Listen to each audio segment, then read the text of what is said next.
Olá, pessoal, tudo bem? Estamos aqui hoje no Assunto Puxa o Outro, nosso episódio, com três participações. Claro, a minha, do professor Maurício, e aqui o professor Paulo Nogueira. Ele é professor de História e advogado também, escreve artigos para sites, para jornais, tem uma experiência vasta também sobre a política no Brasil, a política de Sergipe, enfim, todo historiador, o professor Maurício aqui de lá também, conhece tudo sobre a política. E nós aqui, a gente aborda muito os assuntos políticos, portanto, a gente convidou o professor Paulo, a cada final de mês, ele vai fazer com a gente um resumão do mês. Mas, enquanto isso, a gente está apresentando aqui ele hoje, professor Paulo, a gente quer, já falando, estamos aqui no meio do mês ainda de novembro, falando das administrações. A gente aqui no programa se acostumou, e às vezes as pessoas não estão entendendo, a falar de todos os políticos. Políticos, direita, esquerda, centro, diacho.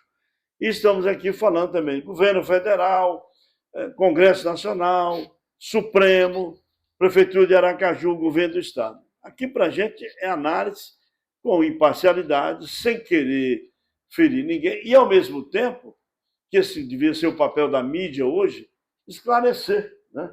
Esclarecer o público por que a política, às vezes, você fica assim, mas fulano, quando ele fez a campanha, era tão bonzinho e agora está um diabo. Por quê? Porque você, às vezes, não procura entender o que é um contexto político. Professor Paulo, muito prazer em tê-lo aqui e vamos continuar o assunto puxa o outro, trazendo essas informações. Falei certinho ou não? É exatamente isso. Nós, ao longo da vida, gostamos sempre de observar todo o cenário político, tanto no mundo, no Brasil, como em Sergipe. É interessante quando em política você vê que a cada época, como dizia o Luiz Guimarães, é como olhar o céu e as nuvens.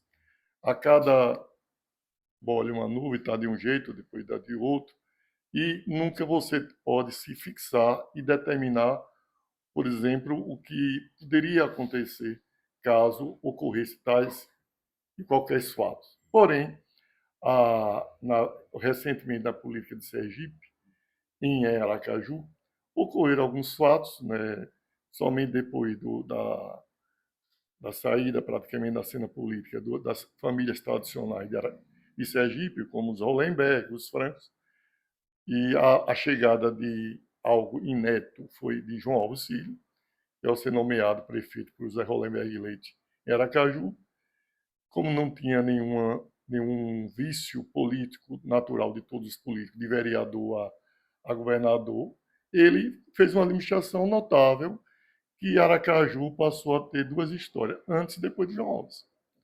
E com isso, ele fez a administração e se dispôs, inclusive, com todos os próprios grupos políticos tradicionais, inclusive os francos, mas circunstancialmente tiveram, em alguns momentos da política, se aliar um ao outro. Um buscando o apoio do João Alves, já que ele tinha uma notória popularidade, conseguiu com a administração dele. E, por outro lado, também pela a construção ele fez em termos de independência em relação aos grupos políticos tradicionais. E assim é. Depois veio com Deda, foi a mesma coisa. Deda foi uma novidade, um jovem presidente do DCE da universidade que eu conheci pessoalmente, e fiz a trajetória, inclusive perdeu as primeiras eleições, conseguiu. Depois chegou a prefeito de Aracaju, conseguiu popularidade e, naturalmente, os grupos mais antigos, quando vê um político, seja João Alves ou Deda, popularidade, eles começam a chegar pelas beiradas, chegando para chegar junto. Como diz, eu vou participar do banquete, já que esse governador, esse prefeito está fazendo uma boa administração, eu não vou ficar de fora. Porque os políticos inteligentes fazem isso. Aqueles que ficam muito dizendo, não, eu tenho que ser oposição a vida toda, acabam no ostracismo. Os mais inteligentes se acercam devagarinho. Atualmente, isso aí, por exemplo, está para a próxima eleição, 2026, o Fábio Mitidieri, ele vem despontando em todas as rodas que se conversa em Aracaju, em todo o interior, não tem candidato para enfrentá-lo. Porque ele fez uma estrutura de poder e ele participa, até aniversário de boneca e de criança ele participa. Ele é um político que tem uma visão dessa, que está junto do povo e mostrar tudo que faz, né? E é como diz os grandes políticos, estadistas, quando aquilo é positivo, você vai ter que mostrar que o povo gosta de ver as coisas. Não necessariamente julgar que está certo ou errado, mas ele quer ver obras. E ele é muito inteligente. E praticamente não há adversário. Eu conversando com o pessoal assim, ligado mesmo à chamada esquerda, vê que estão, inclusive aqueles que eram contra o Mitidieri na última campanha, já estão se aproximando. A coisa está meio ridícula, né? Aquele que até andou xingando, levantando calúnia com o pai do governador, o velho Metidieri, agora está se metendo a chegar, como dizer, eu quero também chegar o aconchego do poder de Metidieri. É uma coisa interessante. Agora, eu não sei se esses vão conseguir. Alguns conseguem, né? Se for habilidade e tal. Agora, quando se constrói no passado alguma coisa ruim, é difícil anular tudo isso e ser aceito por aquela pessoa que viu sua família ser destratada. Pois é, o professor Paulo está ao lado aqui também de outro professor, professor Maurício Preto Neves, um professor de História. O senhor gostou um pouco já desse preâmbulo aí feito pelo professor Paulo? Gostei, Rosalvo, viu? Mais além. O problema é o seguinte, ao longo do tempo aqui em Sergipe, os chamados grandes partidos, os donos de partidos, não fizeram sucessores. Resultado, aí acontece o quê? Essas novidades. Na época, João Alves Filho surgiu como que um técnico, ele foi pensado do populismo, do meio do povo, né? Não como político, mas como técnico. E Aracaju, civil, sim, né? então Aracaju ganhou muito com isso. Essa visão, os banhos de Aracaju, com suas contradições até hoje, né? Mas se não fosse João Alves Filho, seria pior. Então, João Alves Filho, como arquiteto, como engenheiro, deu uma visão urbanista de Aracaju, avenidas, ruas. Então, não foi um político, foi um técnico. Então, Aracaju ganhou muito com isso. Depois veio o próprio Deda, uma visão, era um estudante que ele colocou aí, também veio. Resumindo, os partidos em Sergipe, eles não conseguem criar, em Sergipe não, no Brasil, né? Sucessores. Resultado, chega a hora que acaba a safra, né? E aparece as novidades aí, exemplo de Emília Correia e de o Fábio Tirieri. Nada mais são o quê? São o quê? Criações delas próprias do que próprios dos partidos, que não apostaram em sucessores. Quer dizer, você lembrou bem, quando o João Alves começou como técnico, agradando e tal, aí ele gostou da política. Aí é o diferencial. É a famosa mosca azul, né? Ele gostou da política e ficou. Tanto que foi governador 3 vezes, né? Maurício Rosalvo, é o seguinte, interessante em Sergipe, se você olhar a história política de Sergipe, são os pais estão colocando os filhos na política. E agora chega uma questão que a natureza humana ela é implacável. Ela não segue a natureza, não segue os interesses de cada indivíduo. Por exemplo, se você tiver uma família, por exemplo, não tiver filho nenhum, aí você quer colocar um filho, não tem. Aí você vai atrás de quem? Aí realmente tem que colocar isso aí para as esposas, né? Interessante que na política, eu pensava, como advogado, que a lei já tinha definido que não deveria ter candidaturas com esposa, porque eu antigamente tinha, até se separava da esposa, poderia ser candidato para driblar. Depois continuou tendo. Aí tem a esposa, ultimamente o político aí conhecido colocou a esposa, né?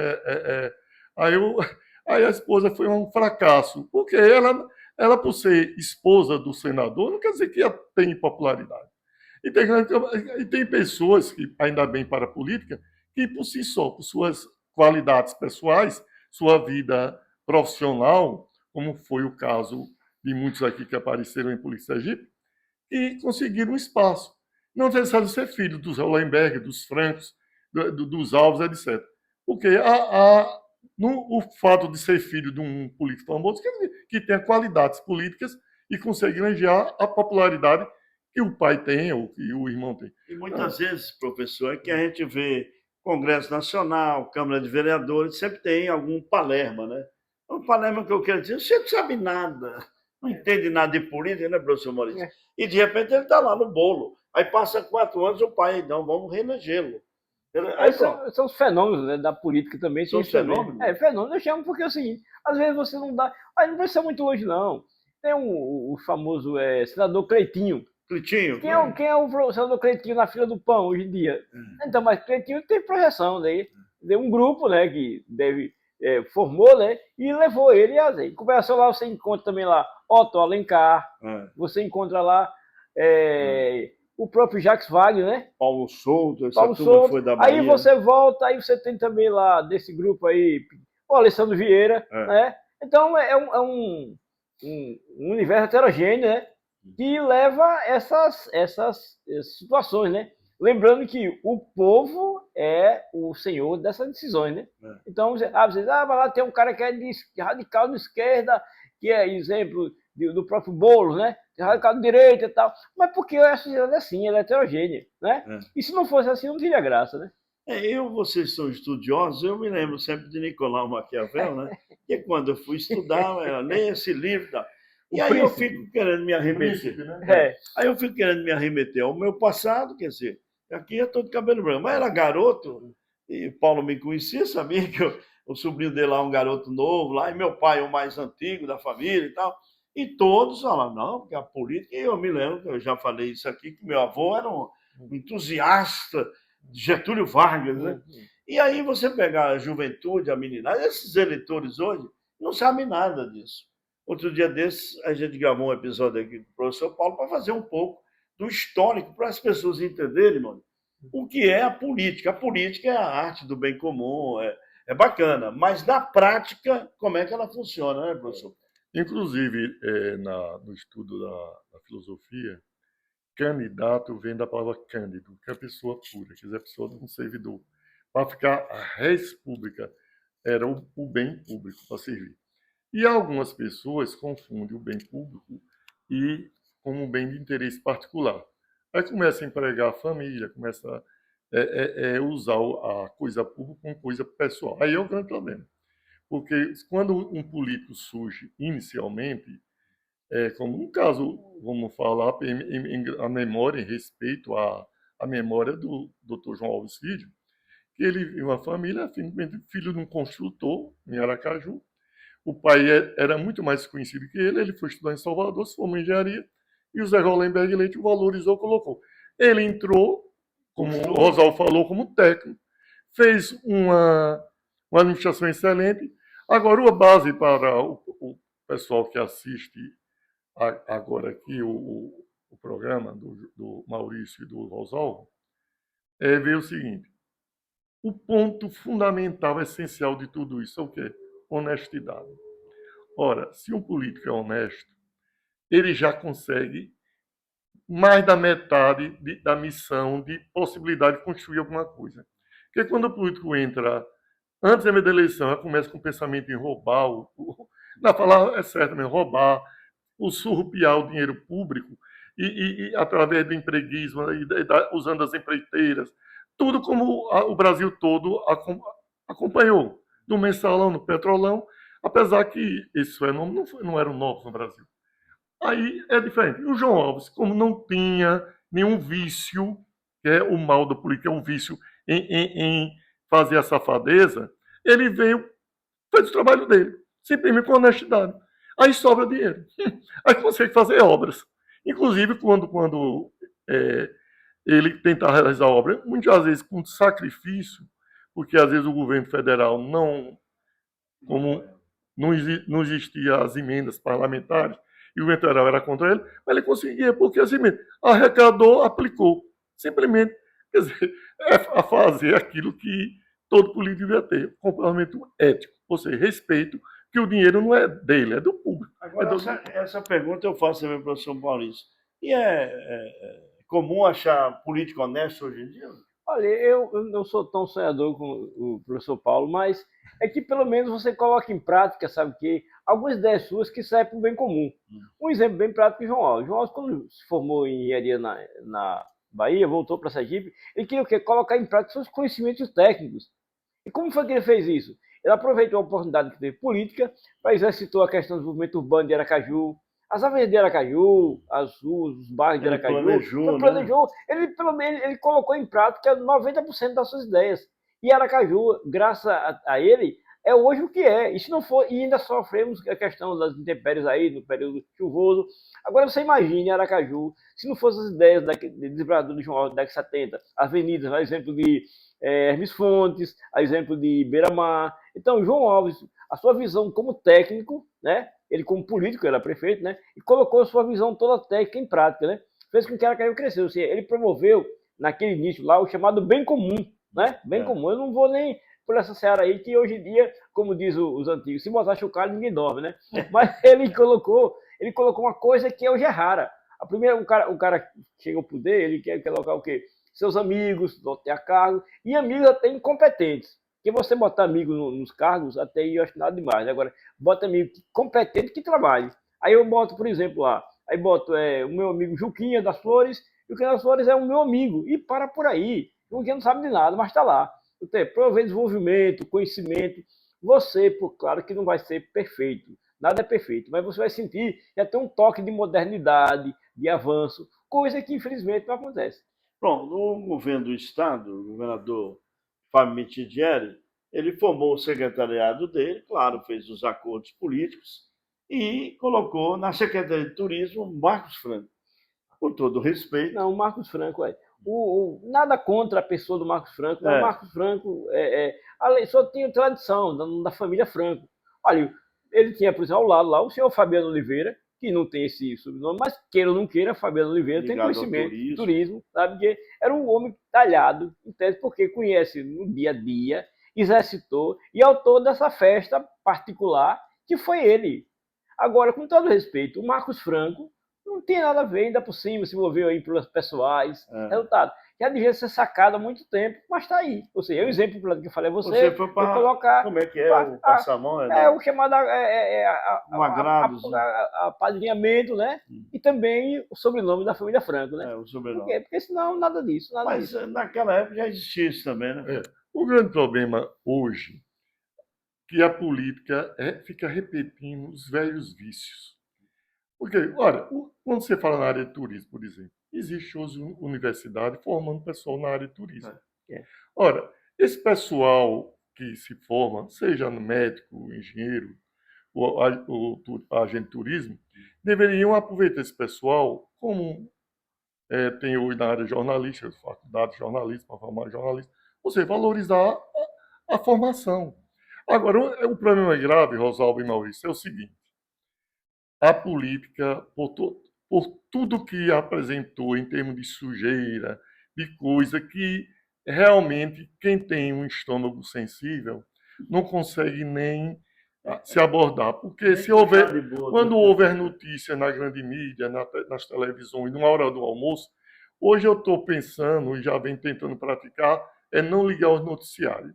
Porque quando parece que fica assim, a mídia televisiva e jornalística de rádio ficou igual urubu, assim, de cima, olhando onde tem carniça, para se aproximar. E levando isso para a hora de manhã cedo, lá na hora do café da manhã, o almoço. Aí eu fico pensando, até um dia a TV Sergipe, a menina que apresenta o Bom Dia Sergipe, até colocou assim, não, ele não, o que passou para a noite. Lidevan, ele chegou assim: nós aqui procuramos pela manhã, como tem ainda muitas crianças em casa, muita gente está no horário do café, não vamos trazer certas notícias. Eu achei, realmente, pela primeira vez, uma pessoa inteligente, preocupando com o que o público vai receber. Mas voltando ao assunto sobre as vocações e os estudos na academia, eu, como fiz 2 faculdades e estudo, e se vir meus filhos, e a comunidade toda e meus parentes para estudar, valorizar. Mas o problema da política é o seguinte: as pessoas sérias e honestas não querem entrar para a política. Ora, não existe vazio de poder. Como as pessoas sérias e honestas que têm nojo da política se afastam, aí vem os oportunistas. Que é como diz, não existe vazio. Então vem os oportunistas, que eles geralmente, na sua maioria, vagabundos mesmo, que querem só usar a política para o bem-estar do seio da família e entram. Aí depois as pessoas sérias e honestas, inclusive onde eu me incluo, o Rosalvo, também o Maurício, que não quer às vezes entrar porque sente assim aquela distância, sente nojo. Não, e o mais grave e acontece o quê? Como vai melhorar se nós não participarmos? O grande problema é esse: as pessoas sérias não querem. Então as oportunistas, a malandragem entra. Pois não, Maurício. É porque ninguém, sabe, também quer se prestar. Por exemplo, você tem uma vida normal, regrada, aí você entra para a política. Aí chega lá, você chega lá, você descobre o quê?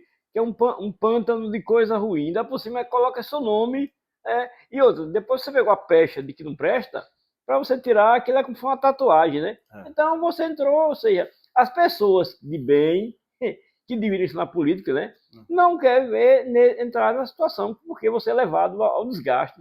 E o mais do que isso, o desgaste familiar. Quando o pessoal, você pega aquela tatuada, Rosalvo não presta, tal, tal. Aí Rosalvo pega passa aquele período de desgaste, que não presta mesmo, mas depois Rosalvo é esquecido. Mas não, a família de Rosalvo, Nogueira não vale nada, quer dizer, você joga, aí tem vida ali mulheres, filhos, netos, Tudo lá do sobrinhos. lixo. Então você é o quê? Por sua posição de ousar entrar nesse meio, né? Você, como diz você, fica até o pescoço atolado, não só você como a família. Agora, o que eu não entendo, e gostaria de entender, é que eu já estou descendo a ladeira, né? Nós estamos aqui. Todos os três aqui. Nós estamos descendo a ladeira. Nós estamos mais para lá do que para cá. E a gente tem, todo mundo tem aquela época, né? Garoto, estudou, juventude e tal, agora ele quer crescer, vai para a faculdade e tal. Ele conseguiu isso, conseguiu aquilo. E aqui estamos diante de 3 pessoas, não são ricas, milionárias nem nada, mas conseguiram vencer. E pagar as contas normal. Estudaram, formaram seus filhos, né? O professor Paulo aqui tem 2 filhos maravilhosos, eu tenho 2 filhos maravilhosos também. Eu tenho aqui a família também lá de cá também, ainda tem os agregados ainda. Então, mas que você, Maurício, trazendo as consequências do que você viveu e muito tempo durante seus estudos, chegar a concluir 3 graduações numa universidade federal, você foi um vitorioso. Foi. E a família também. Aí, supondo que você fosse entrar na política, aquele negócio nunca me enganou. Aquela manhota. Quer dizer, as pessoas... o que eu sinto... Não, eu não vou nem por aí, Rosalvo. Basta você melhorar. Por exemplo, tem uma cultura aí que você... Agora não, que diminuiu, mas antigamente. Você veio do lagarto e tal. Aí você teve um carro... Aí tá roubando um carro, Rosalvo com carro. Hoje em dia não, hoje em dia você não tem uma casa para morar, mas então, carro todo mundo tem. Então, um jornalista é amigo, que a gente gosta, orienta, mas ele parece que... Ele chega e diz assim, eu queria ser um franciscano como você, Rosalvo. É porque você tem um Corolla. Eu pertenço à ordem franciscana. Como se o franciscano... É para andar a pé. Eu tinha que ficar pelado, nu. Né? Não, eu tenho que lutar pelo bem comum e lutar para combater as injustiças sociais. Esse é o papel do ser humano que se diz a visão dele é como tatu, vai morrer cavando. Maurício, mas tem 2 aspectos interessantes que é a nível muito pessoal. Ou seja, além do nojo individual que se tem 2 aspectos. Primeiro, quando você entra para a política, e no espectro geral da política, por exemplo, aqui de Sergipe, você tem que ter primeiro, ser um nome conhecido. O caso do Rosalvo aqui, particularmente, sabe, é um nome conhecido pela sua atividade jornalística. Tudo. Vamos dizer, uma pessoa que, não sendo jornalista, quer entrar, precisa ser conhecido, precisa ter alguém que está dentro da política para dar aquele empurrão, né? O padrinho, é o padrinho. Mas dificilmente eles querem, porque eles querem só o parentesco, aquela coisa de interesse. E o pior de tudo é a nível bem pessoal, personalíssimo, que é o apoio de nossas esposas. Nossas esposas, em geral, não querem de forma nenhuma. É a primeira a dizer, não vai. Olha, se você pode enfrentar todo mundo fora de sua casa, mas enfrentar sua mulher em casa não é tarefa recomendável para ninguém. Geralmente político tem porque você vai dormir com ela, mas não vai dormir com o inimigo. Quem vai fazer a comida para botar na mesa é ela. Então você não pode ter já partido de uma vontade um inimigo dentro de casa. Quer dizer, ela não quer, então, como se diz assim, nós homens devemos ouvir as nossas mulheres. E em geral, veja bem, em geral não é todo mundo, tem as exceções. As mulheres não apoiam quando você quiser, eu quero se me candidatar. Então, se você não tem apoio em casa, aí começa difícil. Mas minha mulher, por exemplo, ela diz assim, sai uma notícia na televisão, preso o marido e a mulher. Aí ela diz assim, tá vendo? Aí diz, sim, mas você não quer que eu entre na política. Então, ela se posicionou. A outra entra porque ela também já tem um instinto de manhosa. O meu marido vai ficar rico, vai viver bem de política, eu vou ter tudo, né? Mas aqui em Sergipe eu acho que as mulheres têm razão, sabe? Porque aqui em Sergipe, além de ser uma visão bem pequena, patriarcal, e até um dia desses, praticamente, usou até a mulher para legitimar cotas partidárias, ou seja, a mulher foi usada mesmo. Então, quando o professor Paulo disse que a mulher não aceita, em parte eu dou razão à mulher, geral, porque né? porque ela está vendo que ela é até usada. Aqui, dono de partido, usou de falcatrua, inventou Aumentou até. o número de Sim, mulheres mulheres, candidatas, só porque, para a cota, né? porque não chamou a mulher antes? Não, porque a mulher não interessava. A mulher para fazer comida e para estar lá nos bastidores. Aí quando o partido viu, a nacional, que mulher tinha que participar, então quando a mulher do cidadão ela vê, porque ela vê, ela tem uma visão, que mulher tem uma visão mais ampla, né? Tá, embora diga que seja muito apaixonada, muito emocional, mas ela nesse ponto, ela em Sergipe, a mulher está com a razão, sabe? Ô, Maurício, a mulher, eu venho analisando a mulher, porque quando você vive já está com mais de 50 anos de casado com a mesma mulher, tem filha mulher, tem netas mulheres, que veio o universo das mulheres, as mulheres, ela por natureza, comprovadamente, são mais sensíveis. Sábias, né? Elas têm uma sensibilidade que nós homens não temos. O Carl Gustav Jung, o grande psicólogo da psicologia analítica, quer dizer que a mulher ela é muito mais sensível. Tanto assim, quando Jesus, depois da morte, apareceu uma mulher. Foi a primeira que viu. Então, na Idade Média, elas, pela sensibilidade de ver fenômenos que os homens não percebiam, eram consideradas como bruxas e eram sacrificadas. E os homens, pelo seu machismo, eles não querem permitir. Por exemplo, aqui em Sergipe, na cidade de Capela, o prefeito colocou a mulher. Quando a mulher começou a ter uma certa autonomia, ele achava que a mulher ia ser usada para comandar. Aí, não precisa citar nome, mas a mulher inteligente quis comandar, aí ele separou. Quer dizer, falta de respeito que a mulher é um ser humano inteligente tanto quanto o homem. Porque, lamentavelmente, no mundo feminino, principalmente no Brasil e no Nordeste, ainda aquele machismo, que acha que a mulher é um nada. A mulher é só para ser usada, para juir politicamente, bota como candidata, para achar que vai manobrar. Ou quando ele não pode, porque está inelegível, coloca a mulher. E o pior que eu acho é a mulher se servir disso. Uma mulher inteligente não pode permitir ser desrespeitada, ser usada. Porque quando a mulher é usada, depois diz, eu tenho valor. E por que você se deixou? Com a mulher que para atender as cotas partidárias é catada, veja bem, a laço. Porque os partidos têm uma enorme dificuldade de conseguir cumprir a cota dos 30%. Por quê? Porque a maioria das mulheres não querem. Não querem. E aquelas que querem, já assimilou a malandragem dos homens, querem ser malandras também. Essas conseguem espaço, mas as mulheres sérias geralmente não querem. E quando querem, já pensou 30% de mulheres como candidatas? Para mim, no meu ponto de vista, nos termos de visão real, é impossível. Agora, professor. E a justiça eleitoral não vê isso, que é impossível cumprir a cota. Professor, dando uma olhada já no Congresso Nacional, a gente percebe de qualquer maneira que evoluiu mais. Hoje já tem mulheres sérias lá, né? Só que essa semana eu estava assistindo um pouco lá da CPMI do INSS, né, que aquilo é um jogo porco, uma briga para lá e para cá, ninguém quer saber de nada. É uma briga só política. Né? Ficam buscando cada uma, querendo ser melhor do que a outra e puxando para os seus partidos.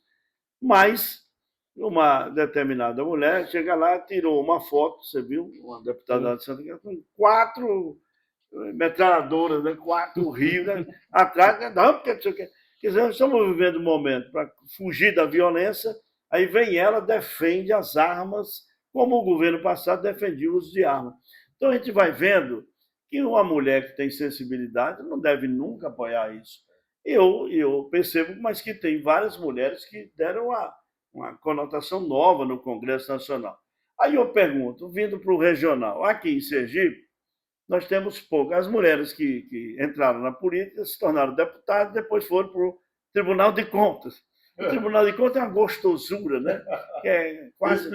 É o paraíso na Terra. É um paraíso na Terra. Um salário gordo, gostoso. E o discurso é que nós precisamos melhorar, que agora, né, o tribunal então, vai fazer um bem. E aí todos com interesses, né? Tanto faz mulher ou homem. Né? Sobre o Tribunal de Contas, quando fui criado na década de 70, o primeiro presidente foi Manuel Cabral Machado. Eram 7 conselheiros, como é o número hoje, e tinha 70 e poucos funcionários, que servia aos 75 municípios. Claro que a evolução precisaria contratar mais técnicos, mas hoje ele tem mais de 1.200 funcionários, todos comissionados. Agora, a origem disso tudo é o seguinte: na Constituição Estadual, existem uns artigos que foram feitos pelo Constituinte a nível federal e repetido aqui em 89 a nível estadual, que é a transferência para os poderes, seja judiciário, legislativo, de um percentual sobre a receita líquida.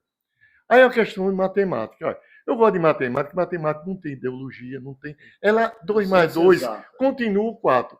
Não é porque eu quero que seja 4, é porque é a partir da unidade. 0, que é o 0, é o nada, e a partir de 1, aí você, 1, 2, que é uma questão lógica. E a lógica não tem ideologia. Então, aconteceu o seguinte: as mulheres, a receita líquida, no tempo que foi da Constituição de 88, por exemplo, a receita líquida, isso aí, para eu dar um exemplo, era 100 milhões. Aí transfere mensalmente ao Tribunal de Justiça, Poder Judiciário, 5% sobre 5 milhões. 100 milhões, 5 milhões. Aí depois a receita líquida, por questão do crescimento do Estado, passa a ser 1 bilhão.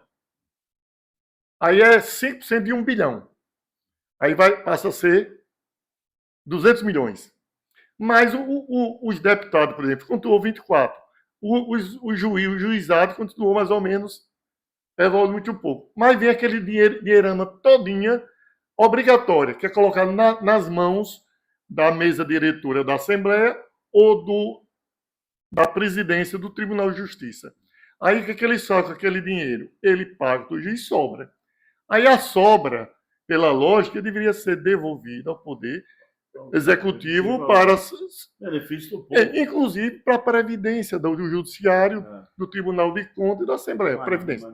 Mas eles pegam o dinheiro e não devolvem. Aí eles, como gastar esse dinheiro? Aí fazem a farra. Com os mesmos, com nós. Vamos gastar com inclusive, nós. Segundo, não é ideia minha, nem informação minha, é informação pública do Sindicato dos Funcionários do Tribunal. Sindijus. Que tem contra-cheque de 200, 300 mil, que pela Constituição tem lá no artigo que o salário tem que ser a qualquer espécie, qualquer origem, igual ao ministro do Supremo Tribunal Federal. 40 e poucos mil. Então, um salário de 200, 300 mil. Aí dizem assim, não, mas ele não gozou férias, 3 férias acumuladas. É os penduricalhos. Isso, e chama-se, penduricalhos. Em filosofia, chama-se sofisma. O que é o sofisma? Sofisma é aquele que você... É uma coisa que, com aparência de verdade, para justificar aquilo que você quer aparentar como legal. É como diz aqui o professor Maurício, papo furado. Coloque para cá, não estava ouvindo. Conhece para boi dormir. Conhece para boi dormir. Agora, interessante, o Sindijus denuncia os daqui, mas que a gente tem visto denúncia no Brasil inteiro. Desembargador agora lá do Piauí. Virou uma regra. Quer dizer, além de ter esses penduricalhos, ainda fazem coisa errada. Não todos, claro, toda regra tem exceção. E por isso que a gente aqui ainda está debatendo. Porque se a política toda fosse tudo ruim, era melhor a gente ligar isso aqui, porque você tem que infartar os 3 de uma vez. Não lembra das verbas de subvenção do Assembleia Legislativa? Aquele escândalo surgiu por quê? E do Tribunal de Contas, docinho de leite, aquela coisa todinha. Foi em função disso. Quer dizer, eu, na minha tese, eu defendo assim, que pagasse a todo mundo certinho, não discutir nem o valor do salário. Mas, ao sobrar o dinheiro, que era aí um fundo soberano, uma coisa assim, para suprir, inclusive, o tribunal, quando quisesse construir um prédio, reformar, e para a coletividade. Mas não, eles se apropriam de tudo. Já que nós falamos do Tribunal de Contas, você sabe que o doutor Clóvis Barbosa foi conselheiro, na administração dele sobrou e ele devolveu, ele doou, sei lá, devolveu à prefeitura, foi para o governo. Enfim, quando o cara é sério, é sério. Agora, professor Maurício... Eu não digo nem sério, quando tem propósito. Tinha propósito. Essa turma aí, olha, entraram sem concurso, vitalício e não tem propósito nenhum, a não ser o bem próprio e não o bem comum. Particularmente, eu não acredito nessas instituições. Eu não acredito. Também não. Olha, o Ministério Público, que foi criado na Constituição, que era... Aí a gente só vê aqui, doutor Elza Missano, consumidor. Vem cá, eu falo toda vez aqui que o Hotel Paz vai cair, está aguardando uma queda, vai cair em cima do povo. Tá?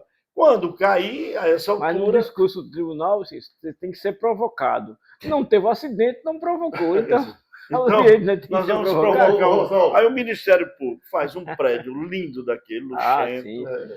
Eu fui lá várias vezes, respeito, tem muitos bons promotores. Agora, o que eu quero dizer assim, qual é a atuação?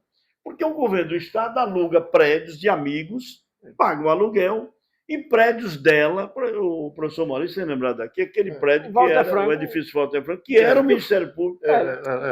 O Ministério Público também está no tanto o Judiciário como o Ministério Público, o Tribunal de Contas e a Assembleia Legislativa. Eles têm, por lei, de transferir um percentual sobre a receita líquida. Quer dizer, se o Estado, para cobrir as despesas, vamos dizer, dessas instituições, ele tem que transferir um percentual fixo. Ora, quem já tem matemática, existem números absolutos e números relativos. Em números absolutos, quando você transfere um valor, quer dizer, obrigatoriamente, precisa ou não, eticamente, eles teriam que devolver ao Estado. E o pior aconteceu no governo Deda, que Deda é uma pessoa extraordinária, pessoa séria, honesta, inclusive não deixou patrimônio, não fez nada. Ele pegou, eu acredito que até eu tenho uma teoria de que mataram o Deda. Que a doença, câncer, não surge assim. Foi grande contrariedade que ele teve e ele acabou sendo morto. Um dia eu perguntei até à viúva dele, olha, quem foi que matou o Deda? Ela ficou surpreendida. Então, ele pegou toda a previdência. Lembrar, como você fala, o matou, quer dizer, interiormente. Porque se o sujeito... eu sou um cara direito, todo vai à campanha, me chama de ladrão, de picareta, não sei o quê, você vai ficando doente. Porque você não é aquilo. Atinge o seu corpo. Então, veja bem, o Deda, ele pegou, fez uma lei na Assembleia, assumindo toda a previdência da Assembleia e do Judiciário num bolo só. Foi a conta única, né? A conta única. Isso foi horrível. Porque o Poder Judiciário, o Poder Legislativo, o Tribunal de Contas, tem recurso para fazer seu fundo de previdência. Ao jogar num aluno, sacrificou toda a administração pública, inclusive os funcionários e todo mundo. Bom, agora você vê, professor Maurício, o povo não sabe disso, sabe? Por isso que a gente vive isso no Brasil. O eleitor não se informa, ele não lê, ele não... Aí ele vai ouvir os noticiários, os baticum de rádio, aqueles camaradas assim, não se aprofundam, como a gente está querendo fazer. O objetivo aqui desse canal, Um Assunto Puxa o Outro, não é de estar falando mal de político A e B, não. A gente vai criticar porque eles se comprometem e não cumprem. Outros dizem que são honestos, são sérios. Sério, como disse o professor Maurício, com C e acento agudo no E. Né? E honesto com O. E honesto. Na prefeitura de Aracaju, por exemplo, inteligentemente, fizeram o Fundo de Previdência dos servidores. Olha, a pessoa nota o seguinte, o ser humano é uma coisa interessante. Terrível, terrível. Quando ele vê... Nós não somos... Alguém diz bem assim, olha, o Fundo de Previdência da prefeitura está em bilhões. Aí o olho grosso cresce. Quem está aqui não tem nada a ver com o poder público, tem nada a ver com a administração, começa a ambicionar aquele dinheiro que é dos servidores para garantir...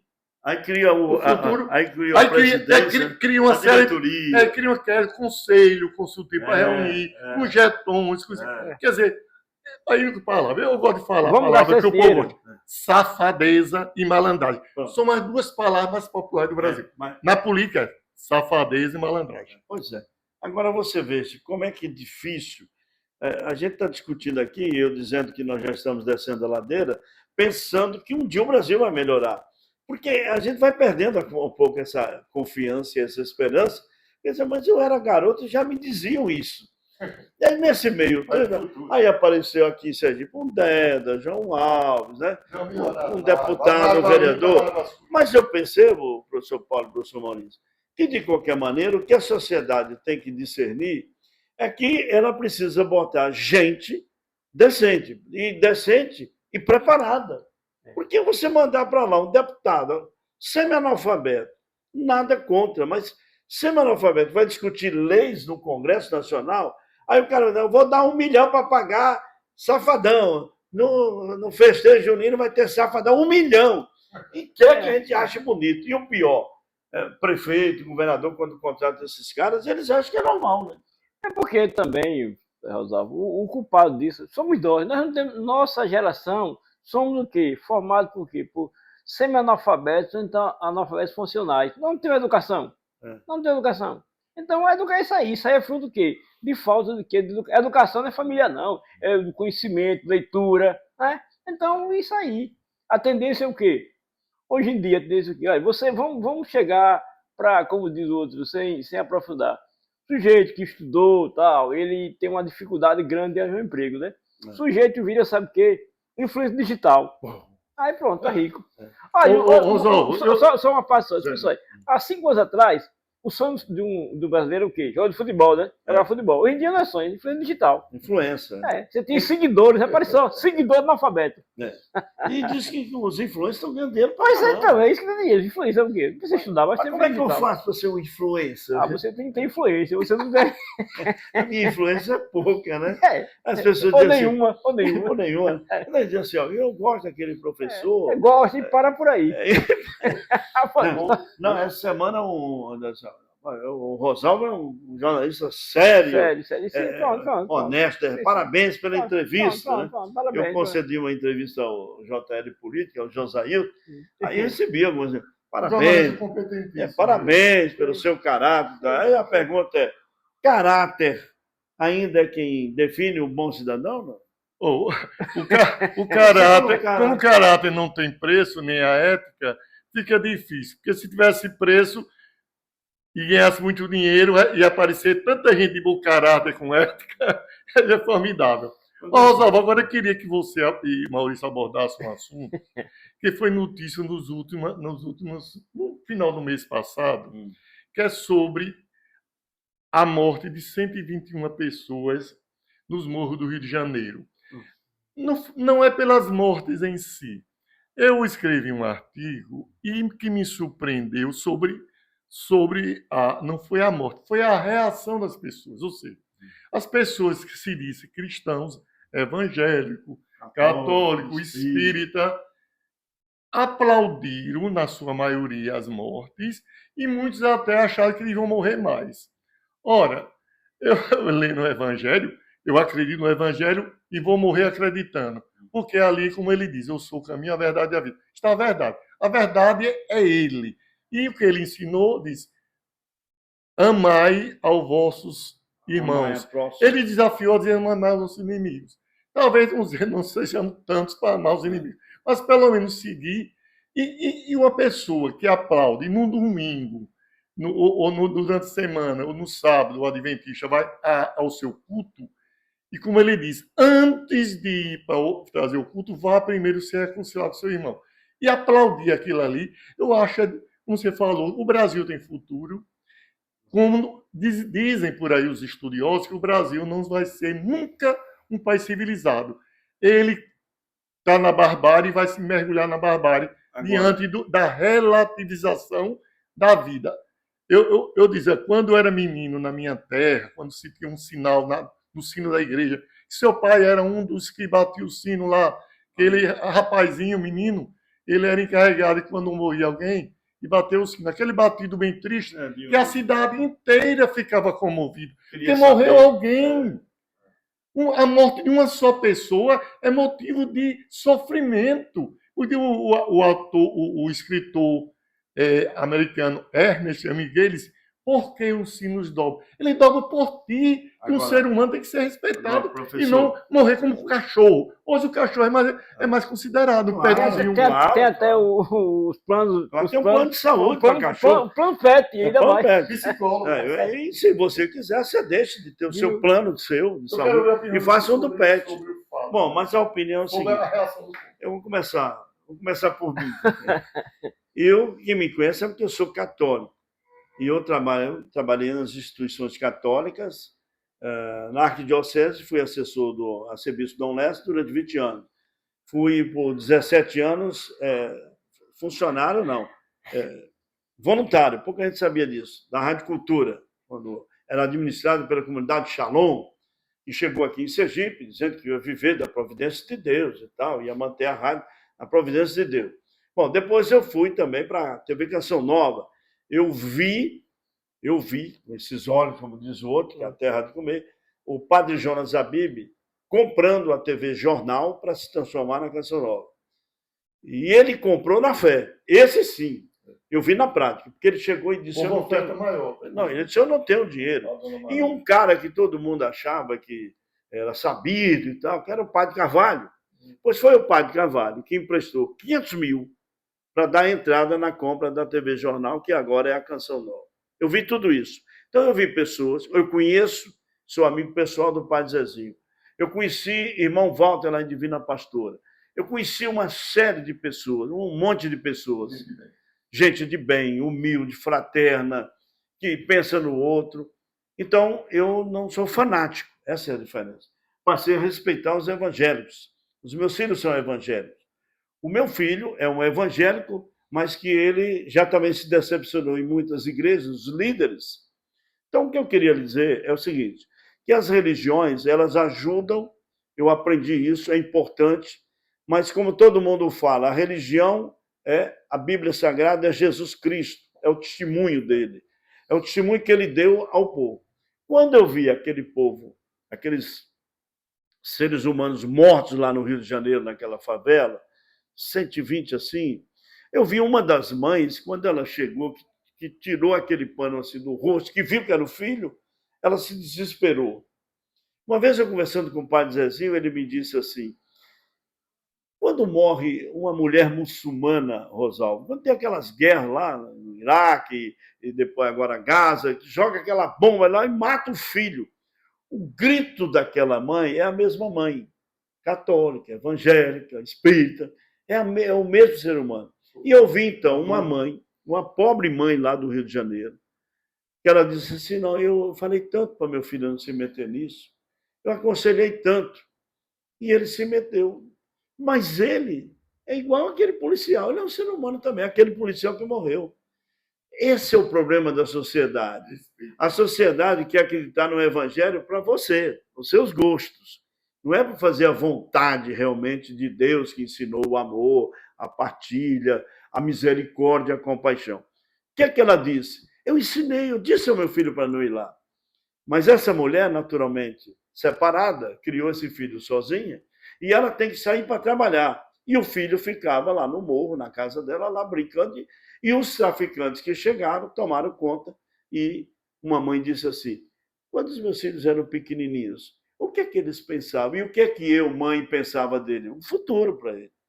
Então, quando a sociedade... Não, mas é marginal. Não, marginal é o pilantrão, o picareta mesmo, que é o traficante, que está num apartamento de 4, 5 quartos, todos com suíte, que tem carros modernos, e que a polícia vai lá, quando descobre um deles, o advogado bem caro já pagou, e ele solta. Então, na hora, é fácil você falar, mas ali estão 120 E eu vou mais além, Rosalvo. Que misericórdia, que sociedade é essa que você quer construir? Aí, não está dizendo que eles estão certos, não. Eles se envolveram com crime, por isso morreram. Mas não é daquele jeito. Se tivesse apresentado domingo de noite no Fantástico, olha, a Polícia Federal prendeu 4, eles estavam na Avenida Paulista, estavam lá em Salvador, num dos melhores prédios, preso, esse é o traficante, é quem consumiu aqueles garotos. Não, eu vou mais além. Com essa morte, o que foi que mudou? Eu pergunto, então por quê? Por que mudou? Não, matou 110, 120, 200, tal, foi, matou. O que foi lá para cá? Qual foi a transformação? Não digo na imediata, não, mas você sente, não mudou. Você vai ver o quê? Reposição de peças, né? É rotativo isso. E aí, falando em religião, o governador do Rio foi para uma missa lá, uma igreja católica, aplaudido, ele cantou na missa. Quer dizer, essa hipocrisia do cão é que eu não aguento. Essa, para mim, não. Aplaudir, então, o que está faltando, meu caro professor Paulo, professor Maurício, eu sempre tenho dito, pela experiência, a vivência de religião, o que está passando é que os líderes... O que um professor faz na escola? Ele ensina, né? Ele tenta E formar dá o testemunho de e dar o vida. testemunho de vida, para aquele garoto crescer. E a gente sempre diz assim, ó, meu filho, estude para você ser um grande homem. Todo mundo já fala isso. Como é que eu lidero uma igreja? Como é que eu lidero uma secretaria de educação? Os líderes é que são os maus exemplos. Por isso que a sociedade está se revoltando também com religião, não é só com política. Porque está vendo o quê? Os líderes metidos à religião, metidos. Até o pescoço. E até o pescoço, e usando o povo. Ajude essa obra, que essa obra não pode parar. Ajude essa obra. A nossa campanha desse mês e tal. É um poço sem fundo. O pastor, apartamento também. A pidolagem virou, como diria aquele amigo meu, virou. Embora não justifique em hipótese nenhuma o tráfico de droga, porque o tráfico de droga. Porque a droga, veja bem, é os referenciais. A droga, cocaína, maconha, as drogas ilegais, porque existem drogas legais. Você sabe que em Sergipe consome muita droga, a chamado medicamento de tarja preta. Porque aqui tem muita gente pirando. Muitos se atirando do 12º andar do prédio e se matando. Há um índice de suicídio muito grande. E eu só tomando. Mas as drogas legais, o álcool, também produz mortes. Claro. Os acidentes de trânsito, especialmente à noite, o cara vai para as festas. Briga aqui, de família. Você imagina aqui no Precaju, o cara toma toda, sai com o carro lá da Atalaya e vem para a cidade. Inclusive aqui a energia de vez em quando está vindo poste. É porque, não é porque o cachorro mijou no poste, não. É porque alguém bêbado ou drogado bate no poste da rua. Então, o álcool também destrói. Agora, a pessoa de sã consciência não pode aprovar. Inclusive, no Alto Judiciário brasileiro, eu já vi ministro defendendo o uso de droga como recreação, como recreativa. Isso é um mau exemplo horrível. Professor, o papo está bom, mas a gente sempre conclui os nossos episódios entre 50, 53 minutos, 55 minutos, para que não canse também, você fique na expectativa de querer assistir o próximo episódio. Professor Maurício, muito obrigado mais uma vez, e semana que vem a gente volta com outro episódio, só lembrando que o professor Paulo Nogueira vai estar com a gente sempre no final do mês para fazer esse apanhado como a gente fez hoje aqui. Hoje a gente nem falou de Emilinha, nem falou de Fabinho. Não falou daquele amigo nosso lá. Aquele amigo nosso, Se bem que a Emília, ela está agora, como ela disse, está na entrega. Ela está nas entregas. E o vice está nas visitas.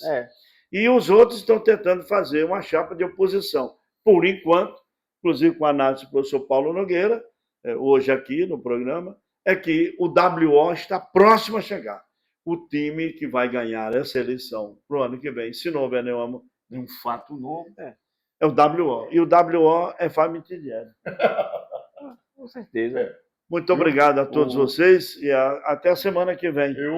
Antes de encerrar, eu queria transmitir aos ouvintes que acompanhe, transmita, para repercutir, compartilhar. Que às vezes o pessoal compartilha tanta porcaria por aí, às vezes piadinha de mau gosto, coisa que não releva nos Instagram da vida. Então, tem a oportunidade de pessoas sérias, que num esforço, quer dizer, não estamos ganhando nada. Podia parar, não fazer mais nada. Mas percebe que as pessoas que têm ainda esperança de um mundo melhor. Porque uma coisa, só para encerrar, que eu me fiquei assim, muito chocado, quando eu vi uma frase no livro de Dante Alighieri, Divina Comédia, e bem assim, antes de entrares aqui, deixai fora toda a esperança. Eu disse, meu Deus do céu, a única coisa que resta no ser humano é a esperança. Então, não vamos matar a esperança. Vamos, que ela é a mãe dos sonhos, e os sonhos de um mundo melhor continuamos vivos em nossos corações. Muito obrigado. Professor Maurício, para finalizar. Não, seguindo o professor Paulo falou, isso mesmo, porque, embora eu não tenha, ou você não tenha esperança, mas esperança ainda é uma tem aquela esperançazinha que fica voando.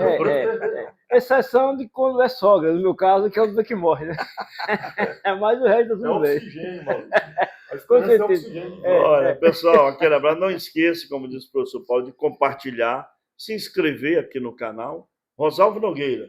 Um assunto puxa o outro, é o tema sempre dos nossos comentários, dos nossos programas. A gente vai puxando e vai falando de todos e tudo e todos os assuntos. O professor tem sempre sugerido a gente ter um central de debates para poder debater a sociedade. E esse também é um objetivo nosso. Então, compartilhe, E pode se sugerir. inscreva, comente aqui, sugira também temas para que a gente possa continuar aqui no canal. Aquele abraço. Professor Maurício, agora eu que vou lá, viu? Né?